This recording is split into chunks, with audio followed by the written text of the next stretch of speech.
You are listening to the Gritty Podcast, where we talk about all things gritty.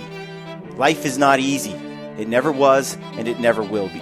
A good life takes grit. Prioritize who you are and who you want to be, because life isn't fair, and a little grit can make all the difference. Welcome to the Gritty Podcast. I am your host, Brian Call, and I am joined by my brother, the Gritty Broman. How are you, Brent? I'm well, thank you. Well, I just got back from an incredible backcountry bear hunt with Ryan Lampers and Jeff Lusk, who, by the way, are absolute monsters. We hiked some serious miles. We killed 5 bears, brought home all the meat and all the hides. It was a pretty incredible experience. I think we were gone hunting 6 days. We hauled meat and hides more than we actually days hunted. More than you actually hunted. Yeah, it was. You spent a few hours hunting and then days packing it out. It was days packing it out. It was a monumental challenge. That's like an understatement of the year. I know you've curled up on the floor twice and just laid there. Yeah, it was a bit rough, man. On today's podcast, I sit down with Ryan and Jeff, and we talk about the gear we use. So just a little backstory. I mean, we did a podcast before I left on the gear I was taking on this bear hunt. Mm-hmm. From my perspective, my gear, what I was taking. Then after the hunt was over, I sat down with Jeff and Ryan and figured out and learned from them what gear they brought, how it differed from mine, and why. And we get into what we all kind of recap what worked for us, what didn't work for us, what would we change going forward. And I think it's a useful podcast. I think it'll be a little bit redundant because you'll be hearing about some of the stuff that I've already talked about, but I feel like this is post-hunt review of the same stuff and more. Just more detail, more information, and some of the things I learned quite a bit on the hunt, like you always do. And it's more fresh after a hunt like that. We tested some products to their maximum, and it was pretty cool. I ran different gear, some gear than I expected, and was pretty happy with it. Some of it, I have mixed feelings on it.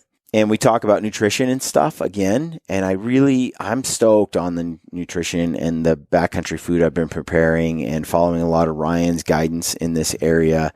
Ryan is able to go out and do these things, and he seems to be impervious to being sore. He seems to clear inflammation better than I do. And I feel like I do well. So I'm trying to tap into what it is. Is it, an excess of sugar? Is it some carbs or am I not getting enough maybe fish oil or omega-3s or something like that? Like, what is it? Maybe I just need more sleep than Ryan. I'm not sure. Maybe it's just genetic.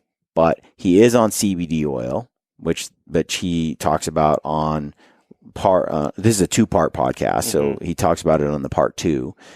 And he's experiencing tremendous results as far as inflammation and what he deems the CBD life is good to him.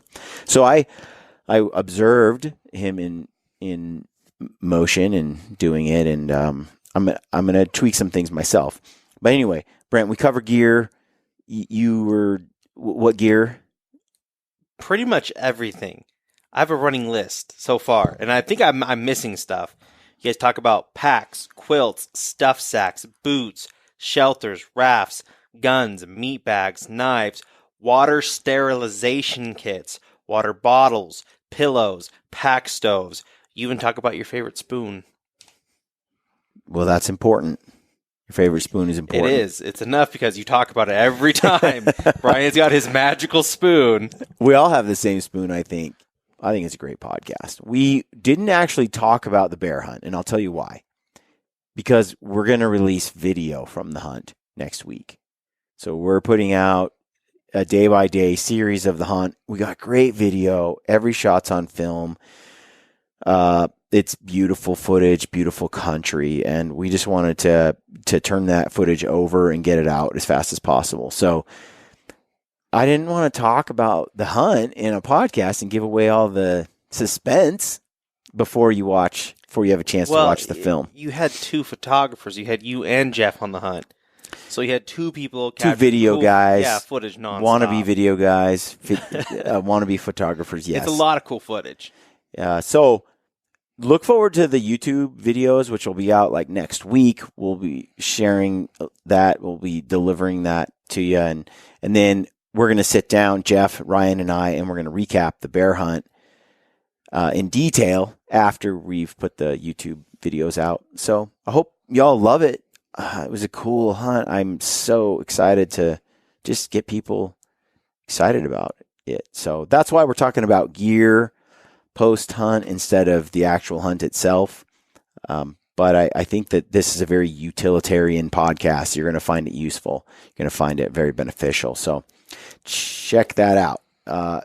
Before we get into the today's podcast, I want to announce that we have the Mountain Ops movie night where we're showing the film Untamed, the same one we showed at the Western Hunt Expo. It's coming to Portland on June 27th. On June 27th. So a little over a month away, roughly. So if you're in Portland, where I grew up, and you're a friend of mine, you need to go. You need to be there. And if you're not a friend of mine, you need to come and be a friend. Come, buy some tickets, come to the event. It's the tickets can be bought at mountainops.com. Go to the events tab and you'll find the Portland show. Get tickets. We're going to be giving away the house. We have products from Sitka, Leupold, Yeti, Mountain Ops, Garmin. We have partners that have pitched in a bunch of gear and products. We're going to give away a ton of that. It's going to be just an all-around great night. There's my film, Untamed, my moose hunt in BC, and it's a great fun film. You're going to leave laughing. You're going to leave having a good time. You're going to leave wanting to get out and go hunt. It'll be motivational. It's a great video. And then there's 3 other films that are going to be shown that night. You can look it up on the docket. One of them is probably going to be my Kodiak Sitka blacktail hunt that I did with Cole Kramer and Tim Lesser and Michael Waneke from Leupold. Leupold will be there representing and giving away a lot of products at the event. So just come, man. If you're in the Portland area or the Northwest, get some tickets and come on down. I think Phelps is going to be there. Should be. We're going to show Phelps game calls and Phelps elk hunt, and it's a cool film. So come to that, please, please, please. And then we also have swag, gritty swag. It's going to be up on the website either today or tomorrow.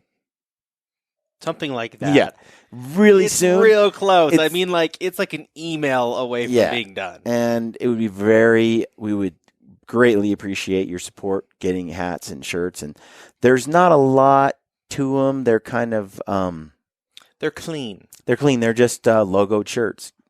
You got the black on black gritty logo hat. You got the gray and black, and then the multicam that I'm wearing right now. And shirts, black and a red one. I like red. So pretty simple, but hey, we got them. They're on the way. We appreciate any support you want to give us by sporting those. And so, Brent, is there anything left to add you want to throw out there before we get into the show? Okay. So Brian makes fun of me because I have this thing where I believe that human beings settled by domesticating dogs rather than domesticating bears because they just couldn't domesticate a bear. But you can domesticate a dog. But if you had your way, wouldn't you rather have a domesticated bear protecting your house and family than a dog? No, dude. No. What if they pooped on your carpet? Okay, or they just eat another small child that doesn't belong to, or is your own?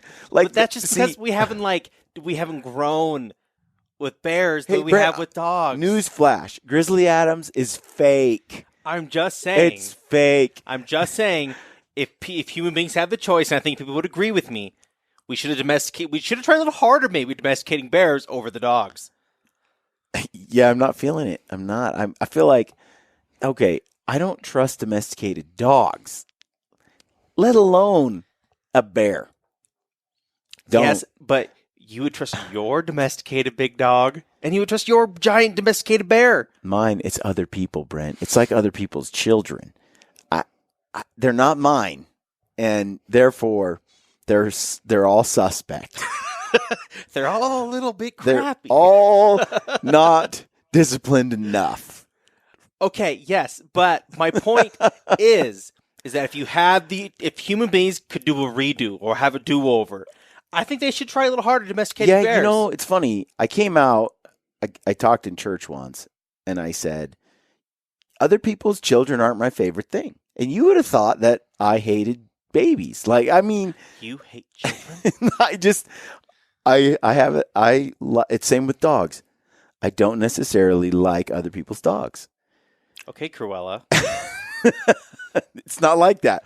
I'm just saying I have a particular thing with respectful dogs and humans. I like them to be respectful. And you don't like sucky things. And people tend to have sucky dogs. I'll do. jump on that bandwagon. There's too many people have children and dogs that walk all over them. And yeah, it's a minor pet peeve of mine. And I can only imagine if there were actual grizzly bears that were people's pets who they didn't raise well. It's a recipe for it's a bizarre world you live in. It is. Like, sometimes when I hear your theories on things, they were just, where do you come up with this stuff? Well, I look at my dog, and I have a big dog. She's like 120-some pounds. She is great to get a good hug and squeeze to. Now think about a bear. It's just better. It's just a better cuddle. Version. Yeah.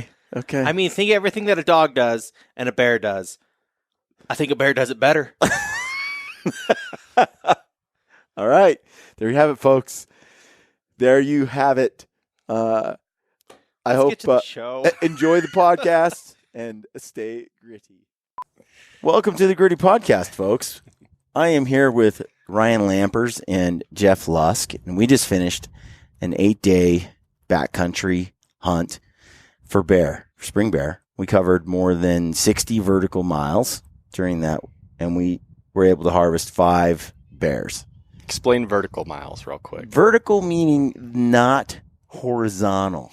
So, yeah, straight up, straight down. And Ryan and Jeff have been here before. They've done this before. Although, I just want to slip in there. They were not successful when I wasn't present. And this time, we tagged out on 5 bears.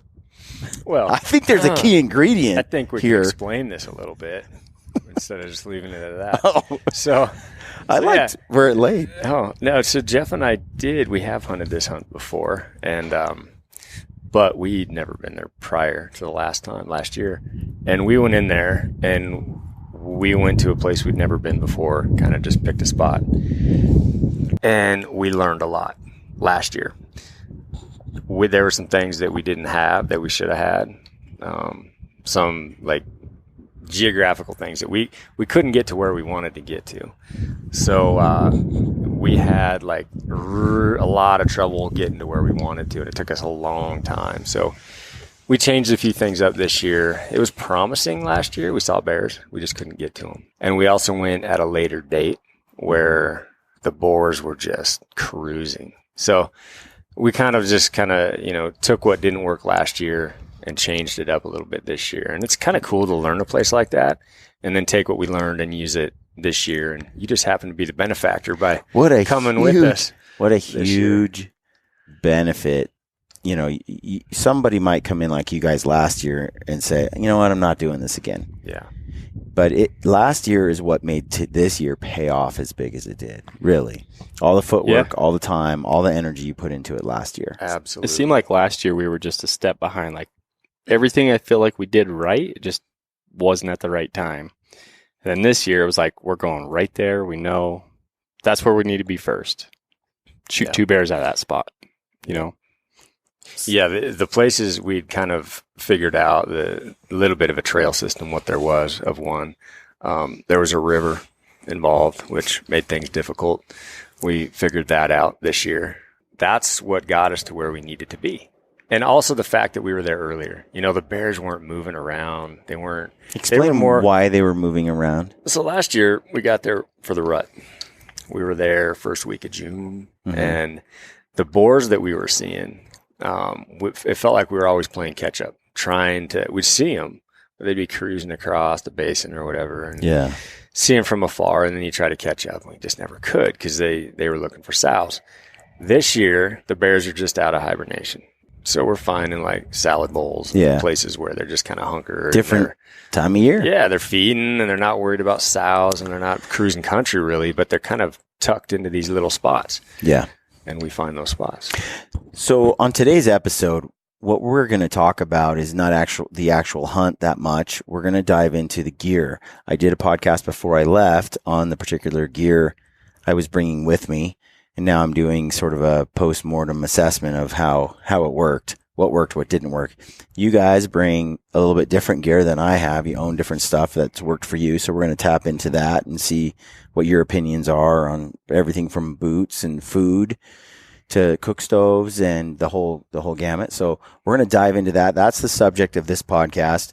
The next podcast we're going to actually talk more about the actual bear hunt, what it consisted of. So hopefully for you bear hunting junkies or wannabes, or, you know, you guys that are thinking about doing this someday, this is useful to you. Explain, before we dive into that, we said there's 3 of us, 1, 2, 3, and there was 5 bears shot. So some people are doing the math. And if you've hunted out west, you know, places you get 1 tag. You get 1 tag. Yeah. So I don't know very many places where you can get to. Washington is one where you could get to. Maybe we're in Washington. Maybe we're not.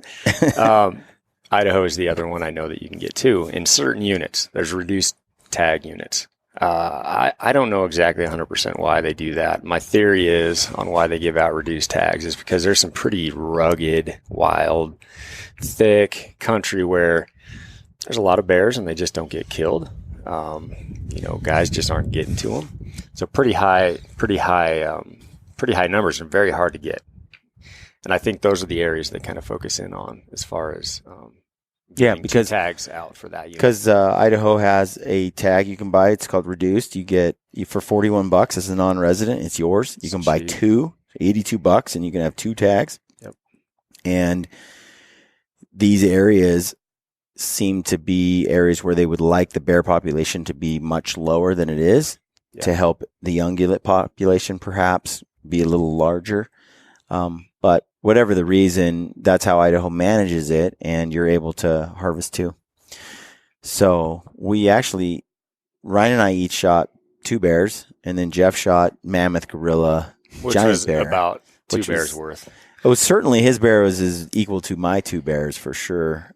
Ryan had to shoot 2 giant bears as well. But that's another discussion. It's just, I can't wait to get into that. But for now, let's get into gear. Okay.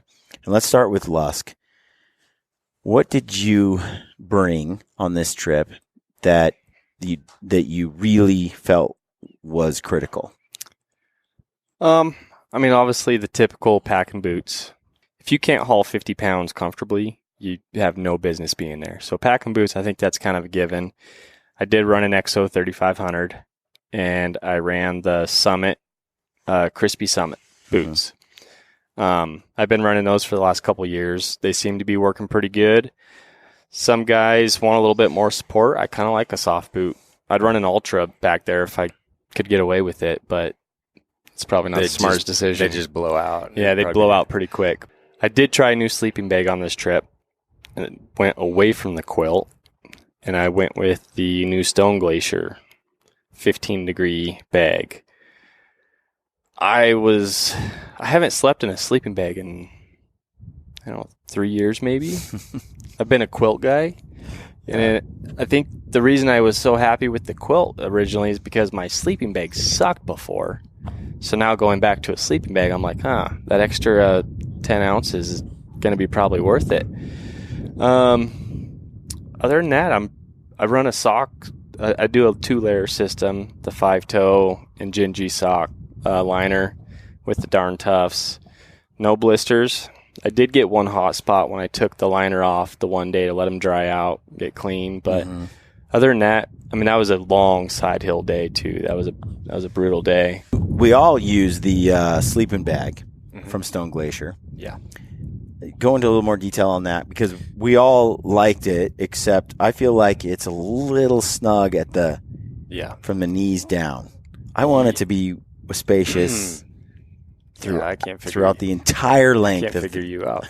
So I've been using this Stone Glacier for a few months now, and Ryan, just so people know, has deemed it the best sleeping bag on the planet. yes, it's got a very lightweight. It's 2.3 pounds, so 2 pounds 3 ounces, and I feel like it's huge. Maybe it's because the prior bag that I used was not huge. It was a little snug. Not that easy to move around. So when I got the Stone Glacier, I got like elbow room, like foot room. I feel like I'm never pressed up against the end of the bag, which, if you do that, you're just kind of killing your R value as far as, pushing up against down, because these bags are down. So, no, I feel like I got a ton of space. I guess I'm thinner than you, or you're fatter than me. I don't know how that goes, but I'm a large man from the waist down in every spot. But yeah, I love the bag. I like down. I always have. It's a 15-degree bag, and I feel like if I'm going to have a bag, it's going to be one that I can use in a lot of different situations. So even when it's hot, I just unzip it, and I just never get cold in a 15-degree bag. For me, the footbed is perfect. I don't have any issues with that. So yeah, I was like praising this bag and got Jeff to get one. And so, I was curious how he'd like it, because knowing he was a quilt guy for so long, and I'm just not a quilt guy. I know people love them, but I just, they just don't feel right to me. There's drafts, and I feel like, you could get a weather system come in on any hunt, a spring hunt, a fall hunt, a September hunt. And you can get the temperatures to drop. And I've had times where you got to sit in your bag for days, and you're just like, with a quilt, I feel like you have to have it completely wrapped, or as soon as you get up to cook, all your heat goes out. And I feel like with quilts, they're awesome until they're not. Yeah, exactly. They have so that light. They have that breaking point where boom, you fall over the other side, and then you're cold, and things didn't work out right. It's a bit of a chore to keep it right. Yeah. I did catch myself, though, in the sleeping bag a couple times, because I'll turn in the middle of the night, and it's not specific to Stone Glacier one, but I would turn just expecting my quilt to just flop off, and I'd be like, oh, dang it, I can't go that way. You just have to go a little slower, but yeah, it wasn't too bad. Yeah. Prior to this hunt, I ran Kafari slick bags mostly, but I've used a lot of different brands. But the last few years, I've used a Kafari slick bag, and it's synthetic down. It's synthetic fill, I should say. So it handles extreme moisture, still stays warm even when it's wet. And the complaint or the fear with down generally is that it'll take on water, and then you lose all warmth. Sure. Right? Yet I use down for years, and the reason I like down is because it's more comfortable when I sleep and it get hot. It breathes better. Just flat out, it breathes better. You don't get like these sweaty, clammy pockets when you use down versus when you use synthetic. So the compressibility of down is that's the other thing is backpacking. It takes up so little space when you use down. Yeah. So there's a give and take. This bag, though, it's treated down. Yeah, it's got a Pertex outside coating to it, and then it's DWR treated down. So the last thing I'm really worried about is getting it wet, moisture, all that kind of thing. I think most bags these days are treated, and you don't have to worry about even rubbing up against the side of like a shelter. A little bit of moisture, you're not going to get that on the inside. Yeah. So, and this is 850 fill down. Right. I mean, you can't. It's hard to get anything better than that. More fine. So this bag, when it gets wet, which it did because of the condensation, because we'll talk about shelters in a minute.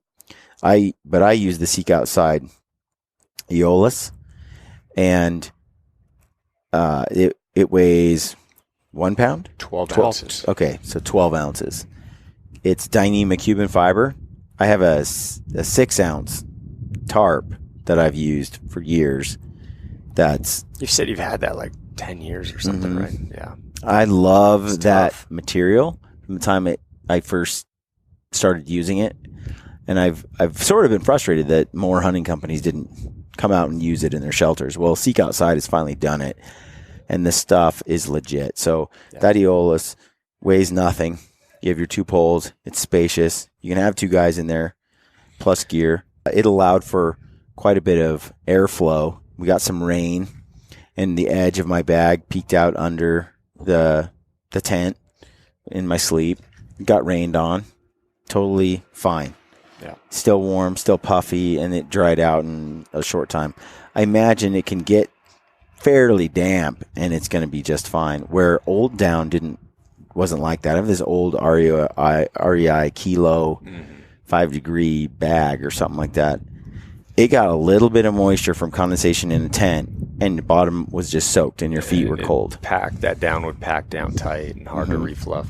Well, I mean, you had that night where it rained a little bit, but we also had one go into a river. Oh, that's right. and it didn't get wet. It didn't get the down wet at all. No. It retained. I didn't have it in a bag or anything at that point. Yeah, you just had it loose. Yeah. Kind of shook it off. It was wet. It got moist, but I just laid it out. It was hot. Yeah. Dried right up. Yeah. No, we crossed the river and Lusk fell in. I was saving the day. I don't know what he was doing, but what I meant was Jeff took one for the team and saved us. Is that better? Yeah, we were 45. Like, we were going. And I'm like, Yeah. either jump and save everything and the trip continues. He also or, dunked his, the $4,000 camera underwater. yeah. there was that. No big deal. We're still And the waiting binos. for that to dry out. We're still hoping that has life left. Anyway, I love the bag. Everything about the bag except where it tapers at the knees bugs me. Yeah. I'm pretty bow-legged. I'm a stout guy. I do squat 400 pounds. Literally, I feel like I can't spread my legs apart and get comfortable. I'm, tight. Now, if there was just a few more inches, it would be nice. Yeah. But that, again, is You're a wide load, Brian. just Us skinny guys. just it's anatomy, It's so I guess. roomy. So, anyway, I'm not sure it's just quite roomy for what I want. I'd like it to not taper right there, but that's for me. I imagine if you're a guy a lot bigger than me, it might feel a little too small, Right. And it depends if you like to sprawl out, or if you're okay with being in a mummy, like a lot of guys are. They like. Are you being the guy like that has to lay on the bed, legs spread No, wide open, no. arms across the entire thing? No, but I mean, Entire king bed? there's certain things that need to breathe, Ryan, Okay. and it's a little crowded in there. But I loved it. I did, and I'm not saying it's worth the extra weight or bulk to bring something else like what I've used in the past. I can get by. The colder, the better. The colder, the better, because you don't feel like spreading out inside a sleeping bag when it's cold. You just tuck in, which we had that one stormy night, and I slept like a rock. Yeah. I was pretty much in the That was the open. coldest night. Yeah, and it was Yeah. great. The hot nights, I was cussing the bag. Yeah. But Pretty warm. again, it's just a little bit. Yeah, we had a little bit of everything, and the hot nights I just unzipped it and kind of rolled it off. Don't really Yeah. need a cover at all when it's over 45 degrees. But I was warm on the cooler nights, and I didn't even have a pad underneath me. We had some stuff happen. I Yeah, blew out a couple times. pad. Ryan blew out a pad. That was like day 2. Yeah, you I didn't grabbed the have a wrong sleeping pad. bag. I grabbed my daughter. Let's talk about that gear, that piece of kit. So, I've been running this Big Agnes Q-Core SLX, and I love that pad. It's like, Same one I have. yeah, it's the exact one that you got. It's over 4 inches, like 4.25 inches high. Really nice. Never had an issue with it. None of the glue has ever come undone or anything like that. Well, somehow I had them both in my tote as we were packing up and getting ready to hit the trail. And I grabbed this REI flash pad that my daughter runs. Well, it's never done. Those flash pads are terrible in cold weather because the glue separates and you get those lumps. Usually when it gets like 0 degrees or in the single digits, that glue separates and it just bubbles up. Well, I had that pad with me, and we never got into those temps, but for some reason, I was getting holes like right at those creases, several of them. I mean, we taped them up. you could hear one, we'd tape it up, we'd fix it, and then there'd be another one, and there'd be another one. So no pad for me. I think I only had it one night. You think maybe storing it since you moved to Montana with the cold weather over there? Could have been. It's possible. Quite possible. I slept also in manly fashion, gritty fashion, without a pad. One night. The worst night. Before we get into that, But that's you only for had to another do that for how many hours? 3 hours. 3 hours. Because we got a whopping 3-hour night's rest because we did a death march through the night. The birds were chirping when I went to bed. We went to sleep. It was getting light. Yeah. So, yeah. Yep. So let's talk about ticks and floorless shelters and black widows and snakes. Because they were all on this trip, including the... Well, yeah. We had poisonous spiders with the black widow. Just a We feet from... didn't have to deal with rattlesnakes, which was nice, but we had snakes. Yeah, I don't know what kind of snake that was, but it scared the living daylights out of me. But I think the worst was the ticks. The ticks were bad. The ticks are just bad these days, all over the place. None of us got burrowed into Washington. No, and once you feel them start crawling on you, you're pretty aware. You're feeling every little tickle or ant or whatever. So we're constantly just tick checks. The ones that scared me were those itty little bitty red ones. Yeah. Yeah, you guys saw me with my shirt off a lot because I wanted to be checked. Do I have one on me? I've never been bit by a tick. None of us got burrowed into at all, which is surprising because we flicked off and smashed a crud ton of ticks. But so there was a black widow as well, and there are rattlesnakes. A lot of people, when they hear floorless shelter, they get real uneasy, especially when they hear about that kind of thing. Yeah. Where they can't sleep at night because fear of bugs or something like that. And I got to admit, I woke up this morning, there were 4 ticks on me that were not there when I went to bed. Right. So you're in a floorless shelter, they're moving in. Yeah, it's a little worrisome. And I'll be honest, I think if I had to do this again, I would take the nest. Yeah. To go with the shelter we were running. So I would have a screen because I think we got lucky and didn't get burrowed into, quite honestly. Last year, we did not have the ticks that we had this year. I think we only ran into a couple. Yeah. And when you kill 5 bears, you're going to be exposed to ticks on another level. The bears are loaded with ticks. I mean, hundreds of them. And when you keep the hide and you bring it out and you're taking care of it, they're falling all over the ground in camp, your pack. Yeah, I showed you a couple of them that were fully bloated. I had no idea. That is sick. They end up backing out of the hide once the meat is gone and the blood's gone, but yeah, it's pretty gross. I know when I first started running the floorless, I was a little worried about that, just spiders and bugs and mice getting in.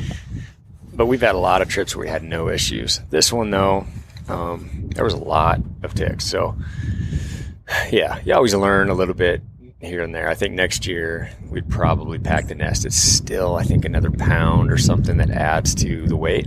But I think it's worth it not having to worry about constantly throughout the night, checking yourself for ticks. You just find you're always trying to rub all over the back of your neck and just seeing if one's starting to burrow.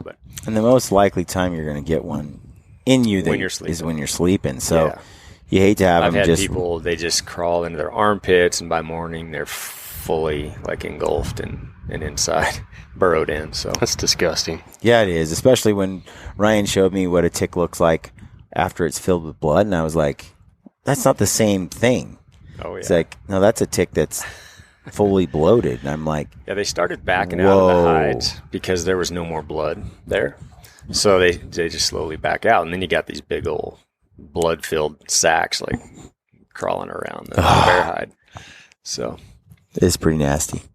But no, we lucked out. No rattlesnakes. But that black widow was definitely a scare. I mean, spiders, I don't like spiders very much, especially ones that can kill you. Especially when you're about to go to sleep 10 feet away from Especially when where you saw it. You're way far away from an ambulance or any kind of medical attention. Yeah, brutal. A little scary.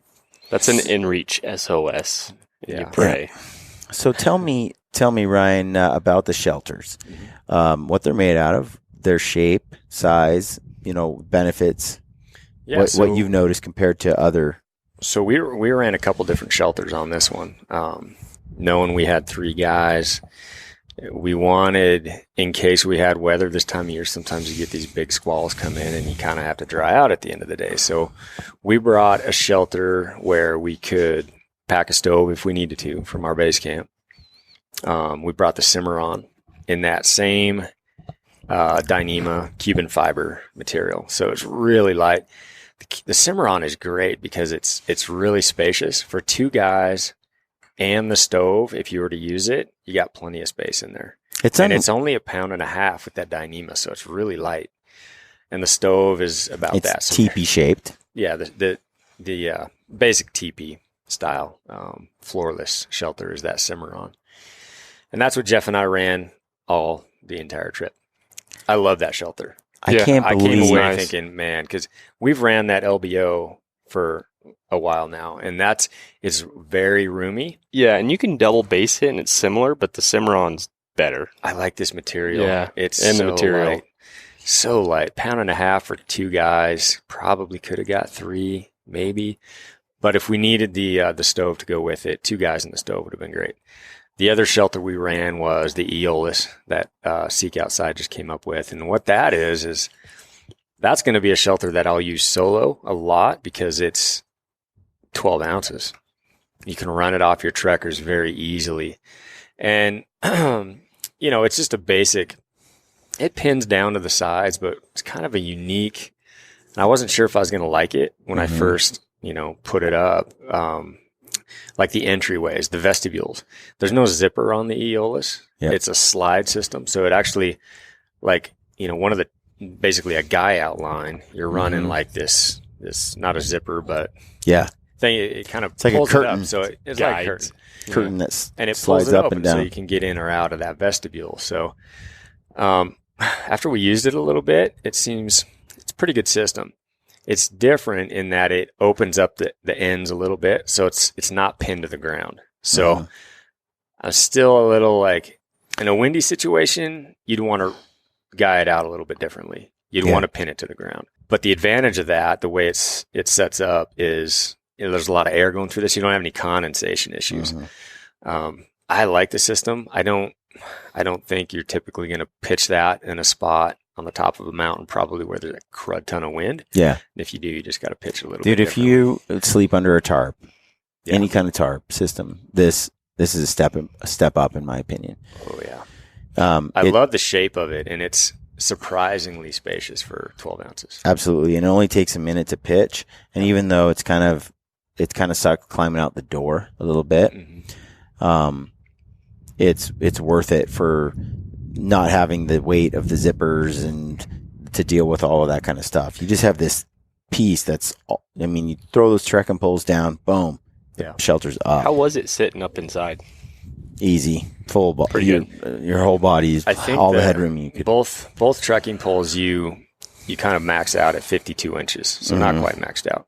But that's pretty tall. Yeah. It's pretty high. It was super comfortable, I thought. Yeah. And you could have another guy in there with you. Yeah. It's a castle for one guy. 2 guys, going to have plenty of room. And you sleep kind of in the middle. Between the poles, the trekkers. Yeah, it's kind of perpendicular to the length of the tent. You sleep perpendicular to the length. Instead of the same. Your head's not facing toward either door, right? Oh, really? It goes the other way. And if you're the right, unless you're super tall, that won't work. But for me, it was perfect. And for Ryan, if we were to lay in there, and then you're well away from the vestibules, then you get your own side for your gear. And we had some heavy rain and wind, and it kept all my stuff dry in there, even though we had like a 3-inch gap from the ground to the bottom of the door on each end. Right. The water just doesn't come in. So, but I gotta wonder if it has a nest, how much more comfortable that shelter could be. Well, you'd be you wouldn't be worrying about ticks all night. I can tell you Yeah. that much. The nest that comes with it, and I almost brought it. I didn't bring it, but I should have. It's big. Like, 2 people sleep inside that nest real easily, and it's got the mesh top, so it's like a 3-season tent. Then you have no condensation issues as well. But both sides open up on that nest, and you can crawl out either side of the Aeolus through the vestibules. So It's hard to beat the weight to protection and shelter you get. yeah, It's just unreal. Yeah, 12 ounces. What else do you get for that? I would say this, A tarp?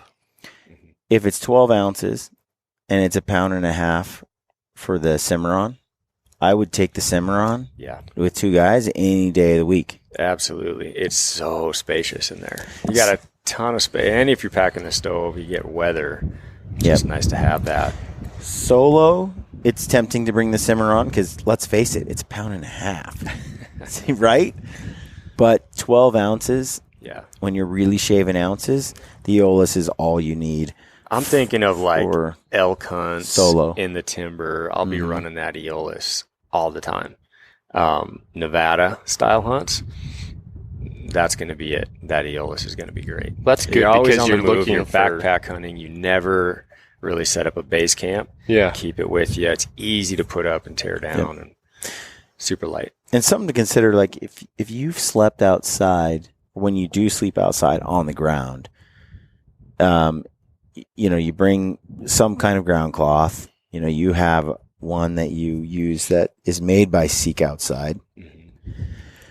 Throw that ground cloth down, and you have a really comfortable space, even though it's floorless. Yeah. And you can all, I have that ground cloth, but a lot of times, like Jeff and I will just bring a contractor bag because it's dual purpose, Right. When you're coming out. So you run that heavy duty 50, I think it's a 55-gallon contractor bag. It's huge. You run that under your pad. Because you're going to put skulls and hides coming and out meat and stuff you're in gonna that. use that. So Yep. it's perfect. It's what I did too. Yeah. Okay, so that's shelters. Ryan, boots. What boots? Because Jeff's the Crispy Summit. Yeah. So I've talked about my boots before. I wore these boots all last year. I started wearing them last February, and I wore them through the entire hunting season, from start to finish. And I got the Crispy Laponias. Some guys may not like them because they're a soft boot. There is no stiffness to this thing at all. But I love that because of kind of how we hunt. We put on a lot of miles to get into places, and I've never been comfortable. The stiff boots just don't work for me. Like if you're covering 10 miles on a trail, I hate a stiff boot. Yeah, it might be great when you get there and you're going up and down and through boulders. But typically a lot of your travel is on a trail or just flat ground. Game trails. And these boots are so soft. They're quiet when you're, stalking in on critters.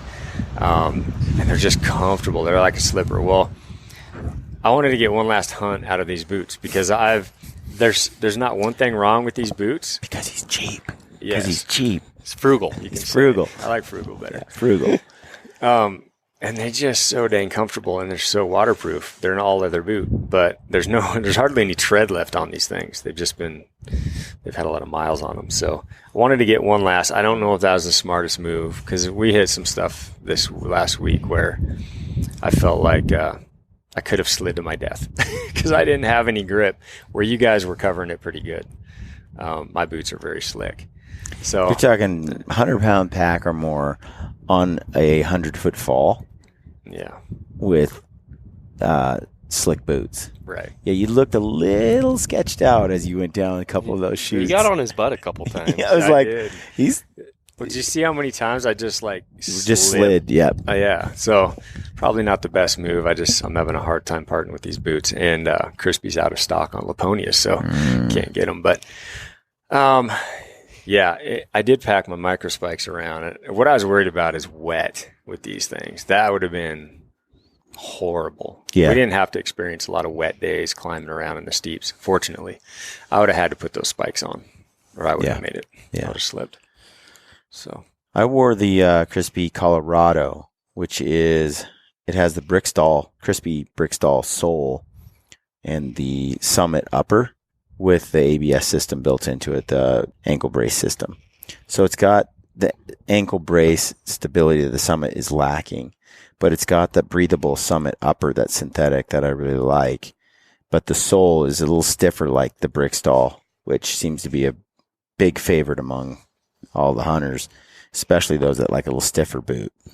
Now, I wasn't sure about the Colorado when I first got it because I've been a big fan of the Nevada for a long time. I like a softer boot, but I did hit the Wasatch a lot of days, tested heavier packs on those days, going down rocky and slick terrain and different stuff, and I wore the Nevada on one foot and the Colorado on another.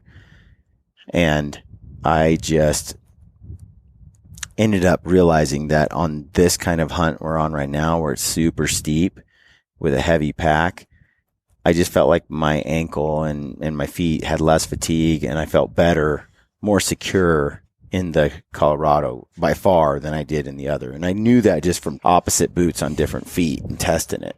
Yeah, that's a good idea. Yeah. When I did do like 5 miles on relatively flat terrain, I liked the Nevada way better than the Colorado because just like your Laponia, they're just not that stiff. You know, the Nevada's not as stiff, so it has a nice rocker sole. So it sort of just helps you walk without, it's already pre-bent to your foot as it moves. It just makes for a really nice, long trek. Your feet don't get tired in that boot. You don't get back to camp and go, I really want to take these off. But the Colorado, they're stiffer. And when I got back to camp, there's a number of times where I'm like, okay, I'm ready for these boots to come off. But I love the Summit, but I've sprained my ankle in the Summit. It doesn't have that ABS system in it. And so it's great, except for when we're doing stuff like this. I don't feel like I'll ever sprain my ankle when I'm unloaded, when I don't have a heavy pack. But there have been times where I have 100 pounds or more on my back, and I step on a pebble, and my ankle goes. Really? I'm on a gravel road that's flat, and I stepped on a 2-inch rock and sprained my ankle, right? So for me, I do like that Colorado and the Nevada just because of the ABS system. So I don't wear the Summit as much unless it's a really hot day and I'm doing trails. Right. And I know I'm kind of doing trails, or it's elk hunting in pretty relatively normal terrain. Then I love that boot because it's so light. Yeah, it is light. What other kit gear do you feel like real critical maybe that you would change or that you were missing? Or Definitely changed my sleep pad, I can tell you that much. You know, pack-wise, Jeff and I, we've been running Nexos for a long time. Great packs, always have been. Those are great. Gosh, I don't know, water filtration. I don't know that I'll ever change the SteriPen. It's just quick. I think and when you're easy. drinking mountain water, SteriPen's perfect. It's so simple and fast, right? You got one dirty bladder, you got a wide mouth Nalgene style, or Hydra Pack or whatever it is, and it's just quick. Yeah. So I'm sold on that. But I don't know what else is there that we used. Kind of simple. Different this year. I used the Stone Glacier. I was gonna run my Kafaru Muskeg pack. Just didn't know if we'd get rain in the spring up here, and I used it in Kodiak, and it was great in Kodiak because it's waterproof. Yeah, you know, and I got the new lightweight frame that Kafaru makes, so it weighs about the same as your typical with a normal bag and frame. It weighs about the same as the Stone Glacier. It used to be Stone Glacier had the lightest pack on the market. right. Kafaru does pretty good though now with their lighter frame. But on this trip, I had been talking to you, and I'm friends with Lyle and Sposito and Pete and all the guys down at Stone Glacier, and they're like, "Hey, you told me to try it." So I set the pack up, took it out on this trip, and very curious to see how I would like it. It was lighter than my Muskeg. My Muskeg is like 2 pounds heavier, I think, 1.5 pounds. It's also a little bit bigger of a pack in general, but it's also got that waterproof material. So I don't know that it's apples to apples, but this 5900 or is it 69? 6900 from Stone Glacier is light. Yeah. Super light for the size. And I love it. I freaking love There's the not pack. a lot of bells and whistles on it. It's got the side pouch. It's got a back zipper. It's got things that you need, but it's a sweet pack. I like the configuration. I like the baffles on the side, the way that they're built. I like how the buckles, when they come together around the sides and around the back, that the buckles are all connected to the other buckles. Do you know what I mean? They're not sewn into the fabric. You're not wrenching on the fabric when you tighten it. You're wrenching on the webbing. Yeah. That makes that complete circle. And there's a lot of packs where the webbing is stitched into the fabric and then you're pulling on the fabric. And I don't really like that. Not that I've had major issues with it. The other thing, though, is the top lid and the way that it seals in the center zip. The center zip is money. Yeah. That's why I like the Kafar Reckoning, because it has a center zip. But here's where it really performed for me. It was lightweight, spacious. I liked where all the pockets were in the design, but it rode really well. I was worried about the hip belt because I know EXO and Kafaru, they have similar hip belt. They have a nice one that cups your hips. I've talked about this on the podcast many times. It slides down my back. And so I have flat back stays that put it really tight on my back, but there's no room for the air to get through there or breathe. It's flat on my back. And it still is always sliding down my butt. And then my butt is getting pinched by the belt. And no matter how tight I get it, that cupping doesn't really work as well. This this belt seemed to work really well for me because it has a big lumbar pad. Right. And the belt comes around a little differently. And I was able to snug that thing up, and it rode super, the best I've had in a while. And then the straps felt plenty comfortable. Yeah. So we were carrying 100 plus pounds. It's interesting too, because like your first impressions when you saw it were like, Not impressed. Doesn't look like Didn't look built as pads are going to be that comfortable. It doesn't look like the waist belt is going to be as comfortable. But you wore it for a week. And it is. That's the thing. Like, I was like, the way it looks and the way it is don't quite jive. And I'm not knocking on Stone Glacier because the buckles seem little plasticky to me. Yeah. And the webbing seems a little lightweight to me. And well, it's more coarse. Yeah. Right. Not smooth and thick. So when, like you pointed out, when you pull on the load lifters, it's more of a rough pull versus a smooth pull. Right. But it works. Well, here's the thing. It's light. I couldn't break it or do anything under load. And what I care about is, will it hold together under the beating I'm going to give it? You know, it's got to be reliable. If a strap breaks or something breaks, we have a problem. It seems like that's not an issue, that it's going to bust on me. And then I need it to carry well. That's what I care about. I need it to make the load feel like it's not crushing me. And it carried so well. I didn't get numb hips. I didn't lose blood flow to my lower extremities ever.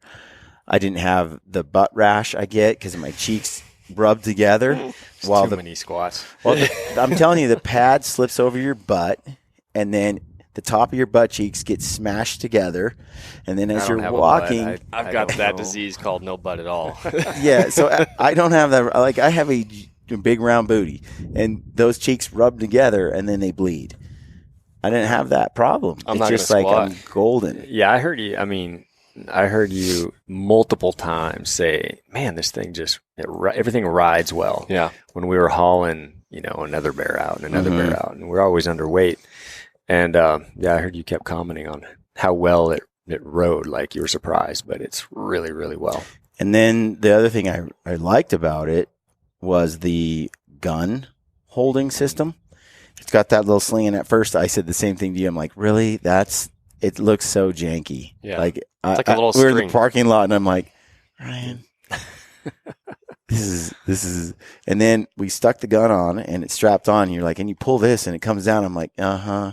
And then we got up there, and I loved it. Yeah. It worked perfectly. It never never gave me any problems, man. It just held it perfect, and it was comfortable. And so yeah, I really like it when it rides on the side like that, because you Yeah. know how many times when you fling off your pack and you got to be really careful you don't like dump it right on the scope or whatever. It's kind of nice when it's on the side. Easier I to also set down. rode it. I put it on the back a couple times because when I had a lighter load, I have a 10-pound rifle pulling me to the right, without offsetting the weight somewhere on the left. So I put my spotter and a few other things that are heavy on the left side of the pack to try to balance the load. And that's the thing with that. Does that one have 2 side pockets? Mm-hmm. It did, yeah. Yep. I think they make one that has 1 side pocket and one that doesn't have, so more of a rifle. What I found was it was great. Putting the gun on the very back of my back was easy to do, just strap it on. But what I found was the weight is now not up against your back. Mm-hmm. It's the width of the backpack out, and now this weight's hanging further off your back. And I found that it felt heavier, and I got more fatigue than if the rifle was right along that shoulder on your back, Sure. close to your body. Sure. So I was like, I just need to balance the load, not move the position of the rifle. And that was the best. The one thing I don't like is, and I just need to look a little more, I don't like the little hip pouches Mm-hmm. that are on the belt. And maybe that's because that's just what you brought. I need to go look at the website and see Yeah. what else is there. Yeah, I don't know. Maybe they have bigger ones. Yeah. Those are pretty small. They're little. They're not quite the size that I would like to have. They probably, what do they fit? Like a rangefinder, maybe? Yeah, that's Yeah. about it. About size. Yeah. So something like that, messing around with that. And I didn't like the water bottle. I'm a big fan of the like Nalgene size bottles, and the holder for that. It's not stiff, so you can't just drop it in there. Yeah. It's kind of thin, Yeah. lightweight It material. needs more Quarter support. And so as long as you can hold it with 2 hands, you can slide it back in and pull it out. But the upside is it's much lighter than a thicker, heavier duty like holster for your Sure. bottle. And then where it's mounted, I know we didn't mount it right. I just kind of stuck it on the pack. So I'll have to look around and see. Maybe I'll end up liking it more once I kind of figure out how it's supposed to work. But that was for this hunt. Got another hunt coming up, and I'm going to try the XO because you guys have been running the XO pack for a long time. Born and Raised does. It's been a popular pack. Corey Jacobson loves it. Russ Meyer loved his. So, tell me why you like those packs. What do you like about them, and why that pack? I like a company. I like a good product too, but I also like a company that you can stand behind. And I think XO starts with a good company. You got Steve Speck, Lenny, 2 of the most awesome guys. You can call them up on the phone. They're going to be friendly. You see them in person. They're friendly. They're nice. They're helpful. Talk to Mark. He's going to help you get your pack set up. There's nothing like elitist about them. They're just like good hunting people. And then the product itself is, we've beat the crap out of our packs. You get a heavy load, you're not going to sit down and set it down like a teddy bear. You're chucking it off and it's hitting rocks, and I've never been able to break a buckle. I've never been able to rip a seam, any of that. You finally got a rip out of your belt. And it's not the belt, it's The the lumbar pad it's where that rubber is. and that must just be from dropping it so much. That's from. We've ran these things for years. I've Yeah. been running the same 5500 for years, same exact pack, and that's a lot of train to hunts. Yeah. That's a lot of sandbags, and when you get done, running hills with sandbags, you just drop it, and that's the only reason I got that Get little one little cut there. rip. But I have yet to have a stitch come No undone. failure. No seams.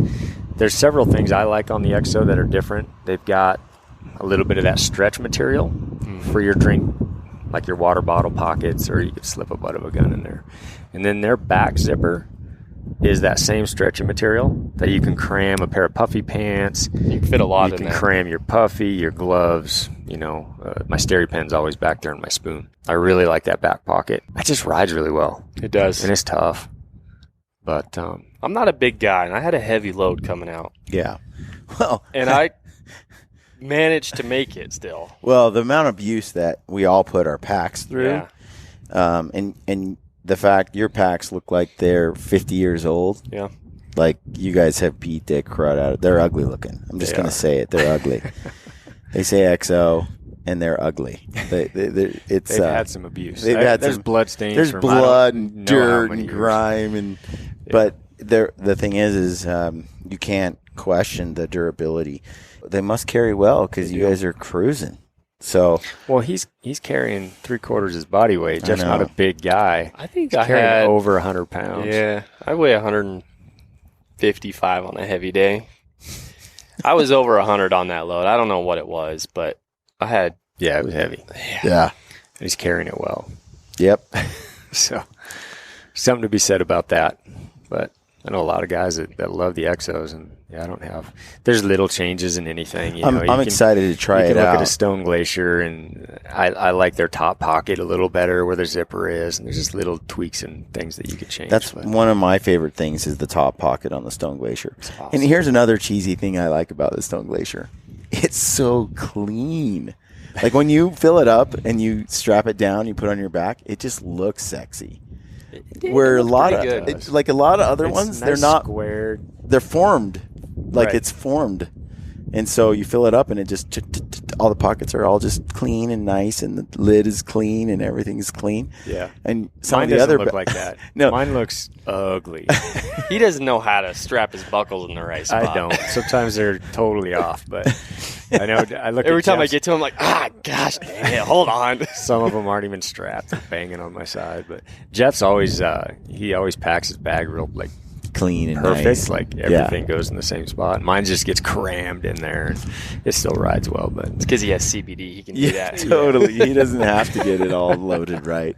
no, you're right. That Stone Glacier looks like it just fills out right. Like it's more of a square, tight to the back, Little taller. little taller. Yeah, It's and really if good. you have less gear in it, it tends to still look nice because of the baffling kind of system. Where, like my Kafaro, if it's mostly empty, it just looks like a big bag that's just sagging everywhere.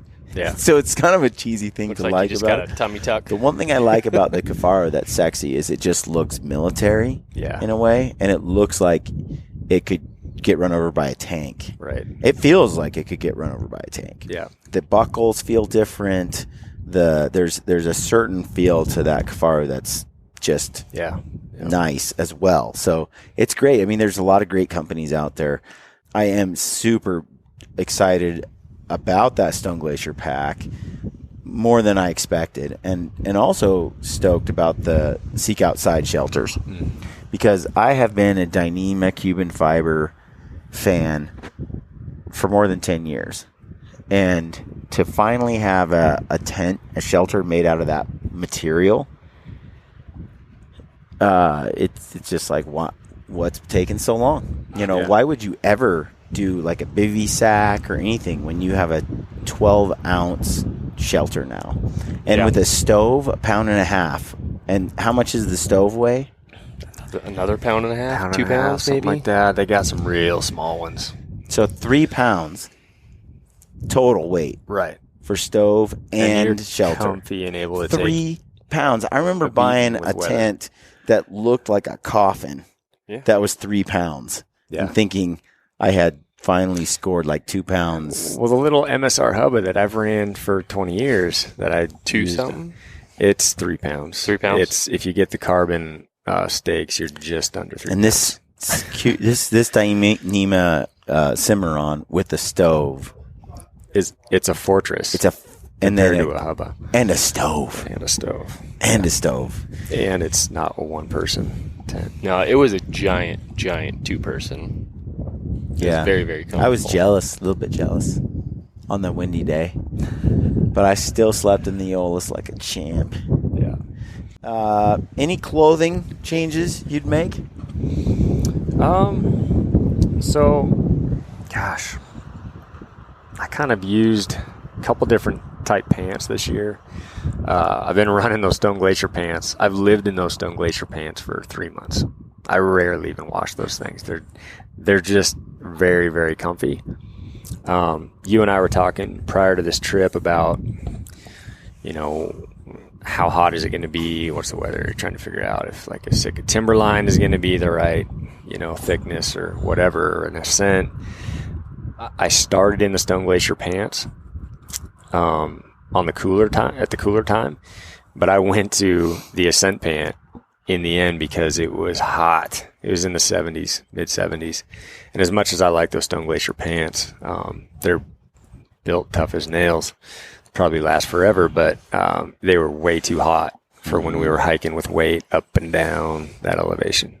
Yep. So, I like having 2 pairs of pants at my base camp because you just never know. I mean, we were looking at the weather prior and it looked like 30s to 50s, and that would have been a great time to wear those pants. Yeah.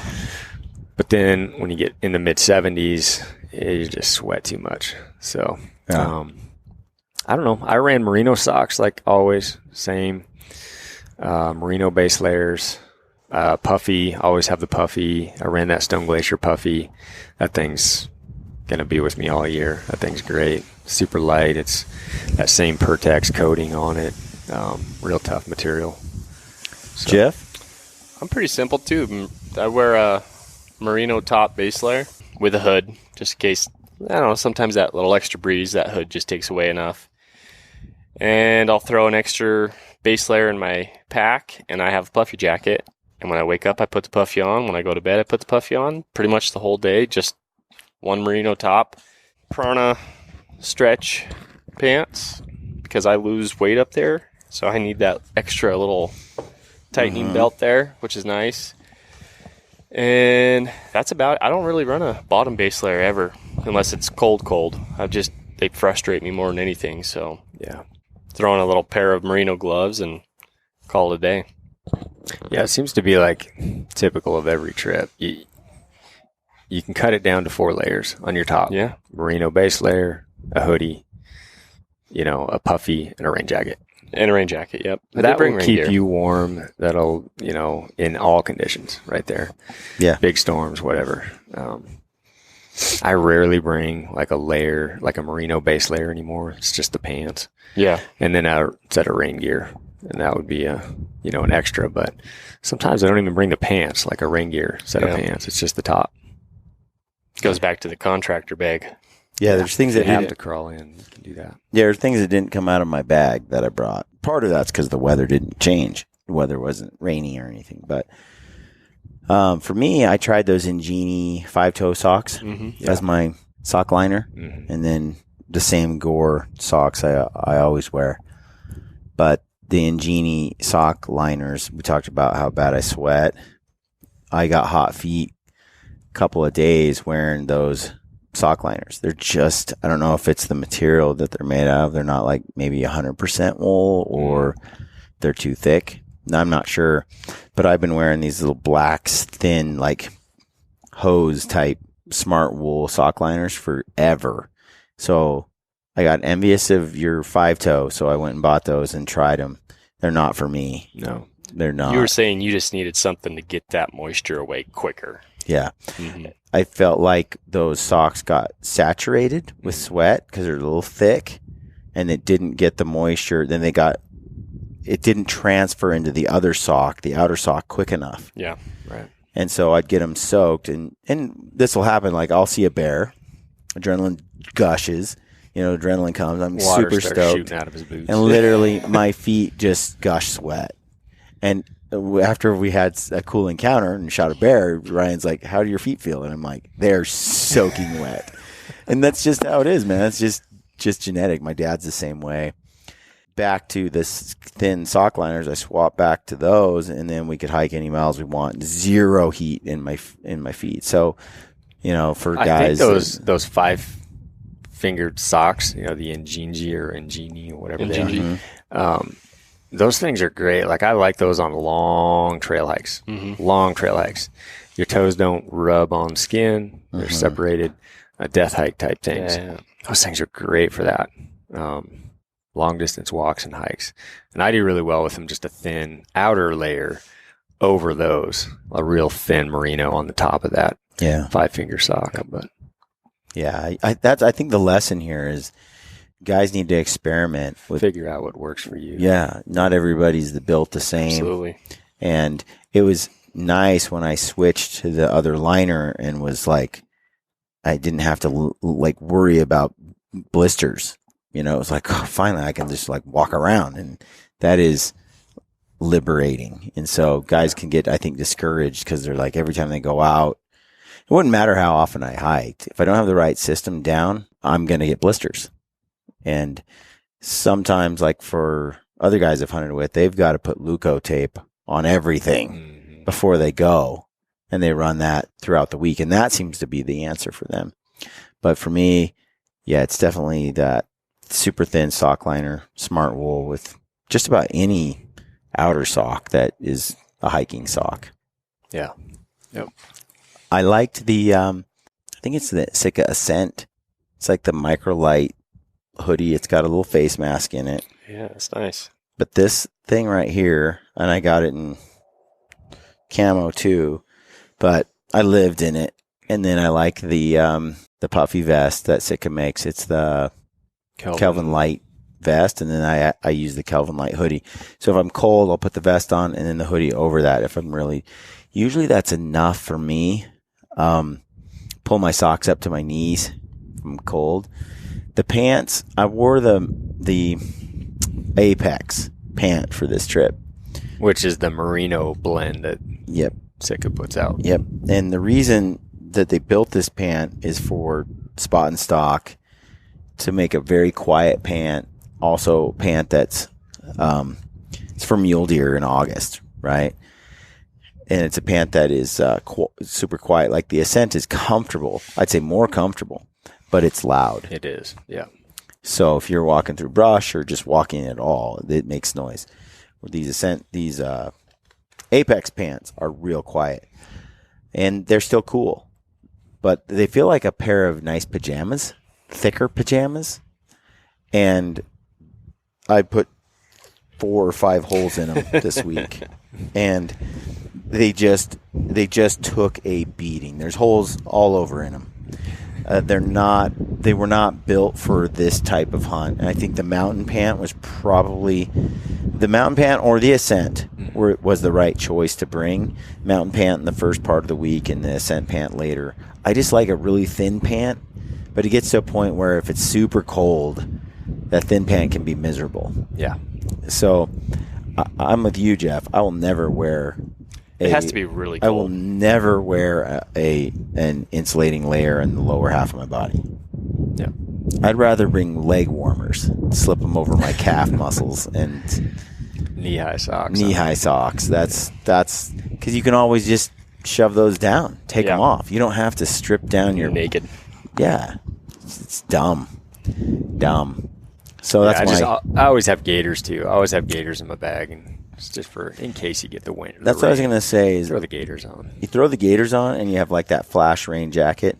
Yeah, that Sitka makes that I like, little tiny thing, and that's my rain gear. Yeah, and that works fine. Worked great. We didn't break out the gaiters. You did one day. We packed the lighter rain gear on this, knowing that look, we're not going to be out sitting on the top looking for bears if it's dumping rain.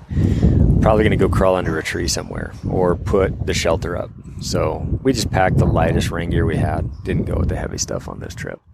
New Zealand may be different. I think we're probably going to have the big stuff, but I ran that real lightweight Sitka rain jacket as well. Never used it, but had it. The trekking poles. I use those sissy sticks, which I don't like the name. I don't like the name, but they're made by Big Sissy Gear. I don't like that name either. But it's pretty funny though. Yeah, I mean, they just make fun of themselves. And people laugh with them. It's cool. Yeah, it's the carbon fiber top and the aluminum bottom, so you get kind of the best of both worlds. Yeah. I didn't even know those were out there. And we've talked about trekking poles in the past and my hatred for carbon. But the way that company did it was they kept the carbon up top and they ran aluminum down below, which is where you bend and flex and ram it down a boulder field hole, which is genius because now you can save some weight and they're still tough on the bottom. So great. Look like a great set of sticks. I love them. They seem tough. Like I couldn't bend them. Yeah. There's a few times in those boulder fields where I was like trying to be like a ninja, running across, and I'd stick that thing in and reef it over, and I'm like, oh, there she went. No, still good. Yeah. So I put it through the paces. They look like they're scarred.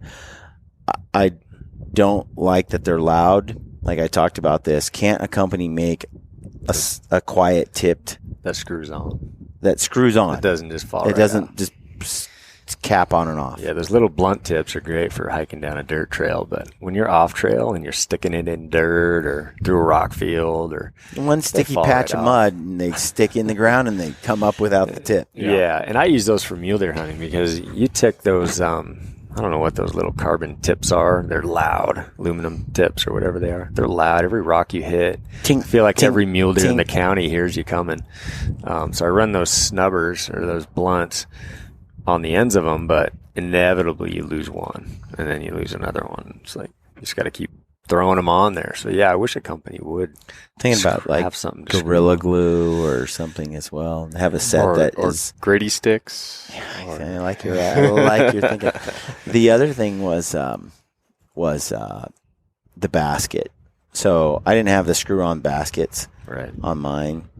So you were jabbing yours way down. So mine would go dirt. 8 inches in dirt sometimes, which makes them very unuseful because they're just like, Yeah. I need that resistance. While you guys were like, tink, tink, like perfectly stopping. Mm-hmm. And then it makes noise when it goes in and slides even further. The rocks are hitting the hole the whole way. Yeah. And I noticed Ryan and you were able to keep your poles a lot quieter, and I couldn't put the same weight on them. And so those little details matter. The baskets, I would like a blunt tip, Something I saw you do is you'd flip them around and use the foam grips which is during the dangerous. rocks, but it quiets everything. But When you're quiet. getting close, you would flip them around on a stalk. I'm Yeah. like, it's a pretty good idea. I kept them pointed away from me because the last thing you want to do is fall down and have it go through your throat. You have a spear pointed up at you, basically, or your eyeball. It's dangerous, but so is a lot of things we do. So I'm not recommending anybody do that. But yeah, I got frustrated because the poles help you stabilize. Yeah. Got a heavy load on, but there could be a bear like just that ridge over, and we're crossing a boulder field. So it's either 60-pound, 50-pound pack, no trekking poles, or trekking poles and make noise, or flip them around and use the handles at the base and just across. So that's what I did, but not safe. Not. No. I think a screw-on blunt tip solves all that Yeah. nonsense. Yeah, but I ran the same aluminum old black diamonds that I ran forever. I saw you things were bend great. yours a couple times. Mine went into like it was like moss covered boulder field. So I was just trekking along, and then it went, I don't know, a foot deep, and I didn't stop, and it was, so I had a nice little bend in one of my trekking poles. So, But it didn't snap. did not snap. It's Yeah. aluminum. Yep. One thing I wish that we had brought with us up there, gear sort of, that we didn't was salt. Yeah. And we need to research just if we're keeping any kind of cape or hide in the future, how the best way to do that when you're that remote. And we killed early, and we had to sit in 75, 77-degree days with flies. We started getting blow on everything. So Yeah, none of the meat, but just like the skulls and the pads, the feet. So yeah, salt would have been great to have. It didn't even occur to me to bring it, Brian, because I don't usually keep the hides. It's just the meat and the skull. But you kept remarking about how pretty these hides were. I love You it. talked me I into love it. bears, man. And so I got 2 hides out of there. Well, Those were 2 good bears to keep hides I was going to off. say you They're shot beautiful that bears. black Yeah. bear is massive, and the coat. He looked like kind of a long lion hair. with the puffy and the ears sticking up Yeah. as he's bedded there. And then your chocolate, it's such a unique color Yeah. and such a large. They're both big bears. Oh, I'm so happy I kept the hides, and Yeah. we did the work to get those hides out. But yeah, it just never occurred to me. I never thought I'd take another hide out of the backcountry, or at least like salt would be awesome, but just to keep the blow out. Some of that pepper, that cayenne spray, and you can just put that on there. I wondered about that. And then also, like having a cooler and ice at the truck, or dry ice, or some kind of option when you get back, like, because you got to get that stuff on ice quick. Now, we found someone local who would let us put it in their freezer. It's actually a grocery store. And so we have our stuff in a freezer right now, getting frozen solid, and then we're going to go pick it up, throw it in coolers with dry ice, and then drive home. But these small towns are cool. People understand. They're super helpful. That was a challenge, like how to preserve that stuff in the field is a question. The meat seemed to be durable. Oh, yeah. We ate your first bear last night, and you just trimmed off a little of the rind, and it was money. Yeah. It's perfect. Yeah, not much rind on it. The fat even had a little rind. You had to trim that off a little bit, but once you got underneath it, super greasy, easy to render down. So, we didn't lose much meat. Talk to me about knives and skinning. So, as far as what knives we ran, I ran a couple different blades. I actually had 3 blades on me on this trip. I had a couple of Benchmades. I had the pocket Benchmade that's always just clipped to my pocket. And then I've got that Altitude hanging around my neck. It's just always there. Benchmade Altitude. Yeah, the Benchmade Altitude. I sleep with that thing on. It's always there. I don't know why. It's just easy. And then I ran a Taito for a blade, replaceable blade, and that thing came in really handy. I didn't have to sharpen up my blades, and skinning them out, breaking them down. That thing was money. Yeah, especially when you're taking the hide out and all that, and getting those precision cuts, taking the feet off and everything. Would have loved to have that if you guys didn't kill 2 bears right after me. I know. We used my knife, which was this Benchmade. I don't know. I can't remember which one this is, but it's made with that SV90 steel, which is the same thing as your Altitude. Yeah, and it holds an edge a long time. Yeah, a long time. It's a nightmare to sharpen. Yeah. But dang, it is still. We skinned your bear with it. Yeah. Went through bones, tendons, like all kinds of stuff. It's still like razor sharp. Yeah. That's what I like about that hardened steel is I'm not one that likes to sharpen it. I will probably just send it to Benchmade and have them just sharpen it before our next trip. It's not, you just send it down and it's free. So that's what I need to do. Yeah. They're in your backyard. Yeah. I mean, it's easy to do. Mm-hmm. So the Altitude, though, it's so light. It's so convenient. Having it around your neck seems like it's easy to have. Easy grab. You need it. It has that sheath, so you never set it down and lose it. It's just right back. And it has the way you skin. It has a better blade. This isn't made for skinning, my other knife. Yeah. But I like that hardened steel. I just do. I've tried lots of other things, and I'm not a guy that likes to sharpen stuff. Some guys love that. I hate sharpening back there. I don't want to pack it, first off. Yeah. It's just nice to have, like a 2-blade system.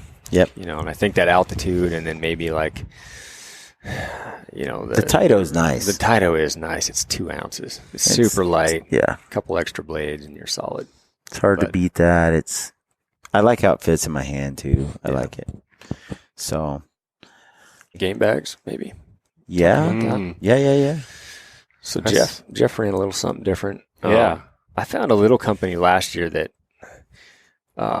very small company, kid, Graxaw, and I got some of those game bags from it. It's a really nice, just small kit. There's 7 bags in there. They're tiny. They're perfect size. I mean, they fit a bear quarter bone in.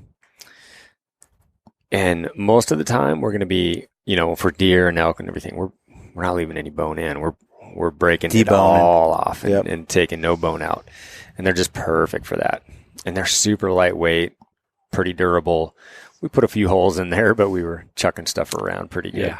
The holes came from bone-in pieces. Yeah. And animals chewing them open. The mices. We left a couple bags down low, and we had rodents chew through the bags. Yeah, they got a very little amount, but way to change out bags. But they don't take up bulk. They don't weigh anything. They're super and light. they're breathable, and they're great. I liked them. And then Jeff, some of the best I've seen. I ran the 6 a.m. Or VM Viam. No, It looks like. It looks like it's spelled V, Yeah. but it's actually they 6 look, a.m. they look a little bit like pillowcases. They do. They are pillowcases shaped, and Right.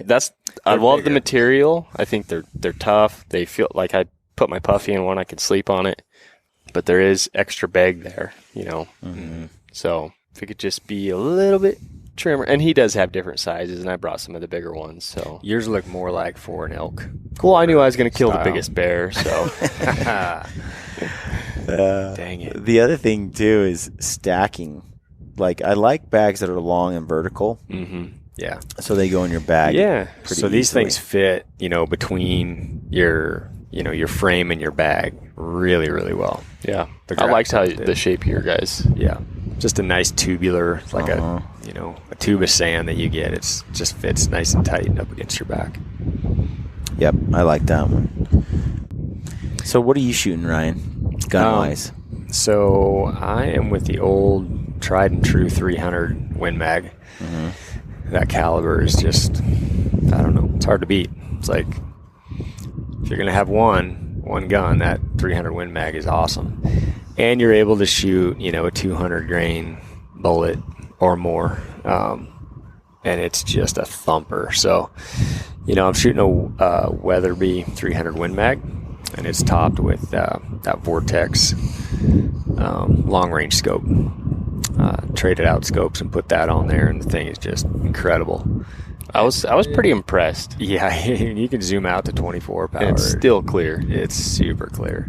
So that's what I was shooting on this, and I don't know how you could convince me that there's a better caliber than a 300 Win for all around everything.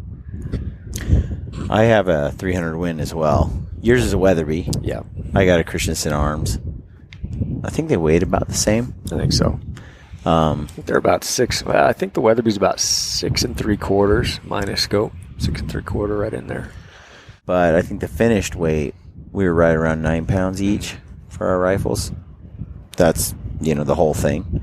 And I have a Leupold VX6 on there, scope. And I love that thing. I feel like I could drop it off a building and it would, hold Yeah. together. You also got a bipod on there. Little Harris bipod. Yeah. Your bipod is lighter, I think. It's a little carbon fiber rugged ridge. I love that thing. It's really adjustable, easy to manage. Yeah, I kind of I felt like the bipods were very handy. It's just it's so tempting on a backpacking trip to ditch the bipod, but man, it's just when you have that bipod and you can adjust one leg here, the other one long, you can get rock steady on that thing, get a little bit of softness behind the butt of the rifle or under it, and you just start settling in for that shot, and it's quick. And Yeah, I think that extra pound, it's just so more worth packing that to have a super rock solid steady shot. It's only a pound. yeah, I mean, Since you have a 12-ounce shelter, we're supposed to be pretty tough guys, right? you can bring a bipod. so it's hard, like muzzle brake, no muzzle brake, because messing with ear protection is a pain. Yeah.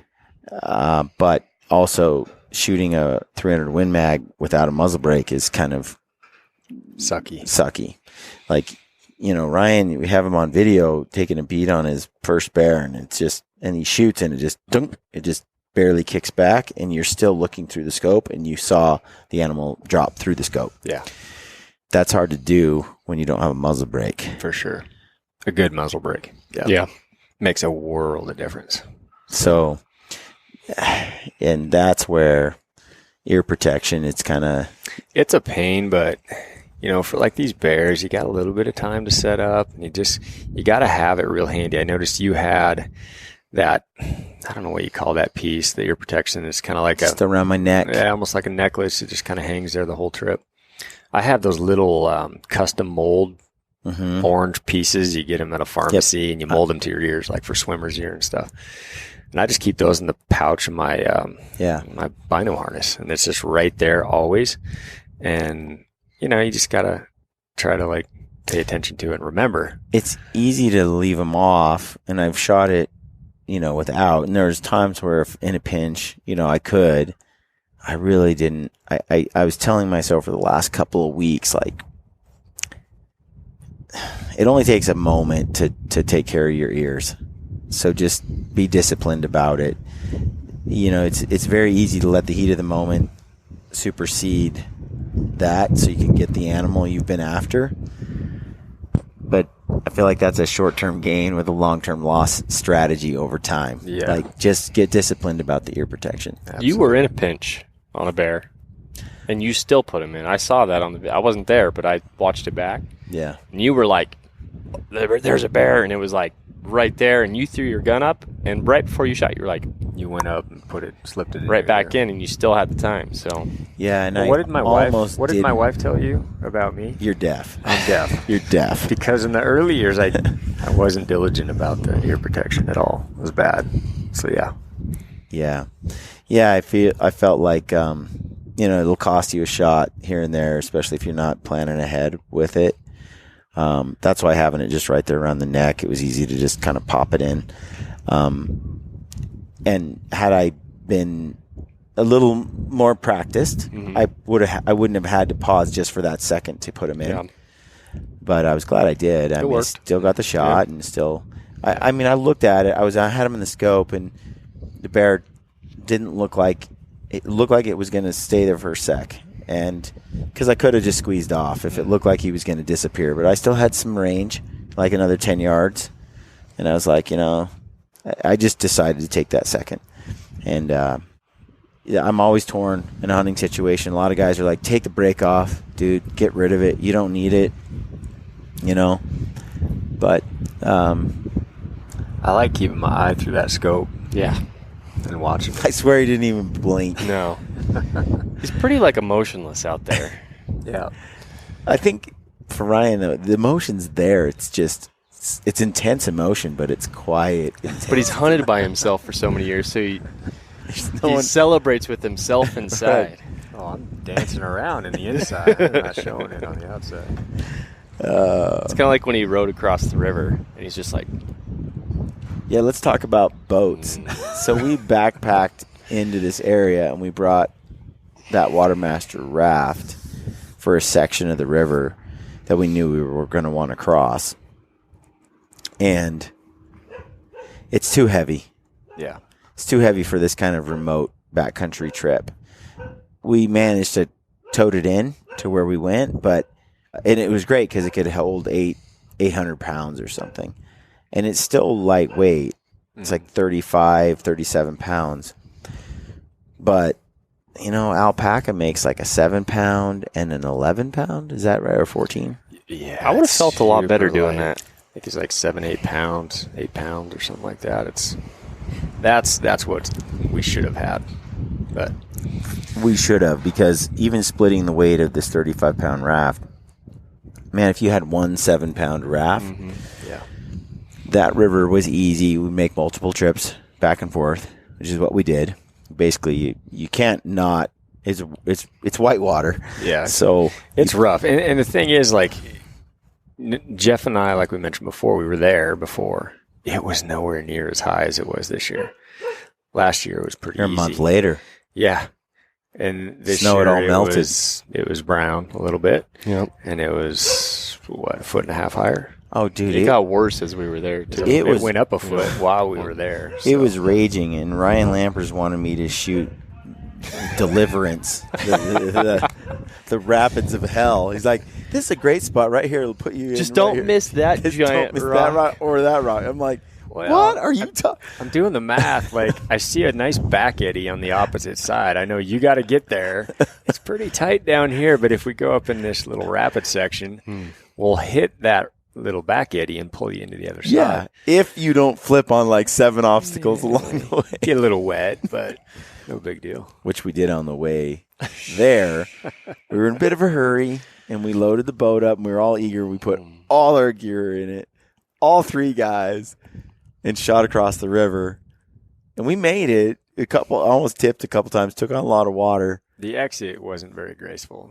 But when we hit I the other side, I don't even know what happened. I don't know. I just remember Jeff was wet from neck down. Yeah. So definitely the alpaca raft is on the radar right now, or a similar backpacking raft For sure. of some I kind. could see so many uses for that. So many Our places. wheels are turning. I man. see all these chucker I can kill. No kidding, right? Yeah, I don't. Fly fishing, catch and release, and chucker hunting. The right? motivation There to we go. chucker hunt, I'm not feeling. But it's still early in my chucker career. Maybe. Just got to buy a dog. True. I do want a dog. Folks, thanks for tuning in to the Gritty Podcast. Check out Ryan Lampers at Stealthy Hunter on Instagram, ST Healthy Hunter, and Hunt Harvest Health, and huntharvesthealth.com, where you can get all the coolest recipes that Ryan makes with his wife Hillary and doctorly stuff. You can even order all your freeze drying kind of recipe stuff through their site. You can. Through Amazon, and it supports them as well. And and then look for this day-by-day bear hunt. We're going to put this film to these little series of films together. We're going to take you on this trip, so it'll be cool. You'll get to see day 1, day 2, day 3 through 7, something like that. And we're going to put that on YouTube, and it'll be cool. We got all these animals, all the hunt, everything. I think is a cool edit we're going to throw together, and we'll try to get that done in the next 2 weeks. Jeff Lusk, Lusky. Lusky with a Y, on Instagram at Jeff Lusky. And Jeff, do you run a website or anything? Nope. Just a dude, man. Just a dude. I'm not selling anything. I don't have any CBD. Very skilled dude.